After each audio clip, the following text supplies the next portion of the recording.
How to get rainbow in Block Blast. I'm going to tell you how to get a rainbow in Block Blast.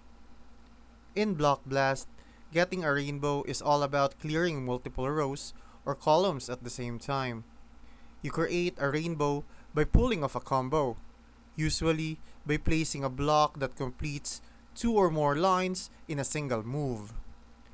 This triggers a satisfying burst effect and rewards you with higher points and visual flair. To make this happen, you need to think ahead. Don't just focus on the line you're about to complete. Set up your grid so that one smart placement knocks out multiple lines at once. Hold on to powerful pieces like the straight 5 block and watch for moments when they can cut across your setup for a combo clear. The rainbow shows up a celebration of a well played move, not a power up you can store. So plan your placements, stay patient, and when the time is right, drop the perfect block to watch the rainbow appear.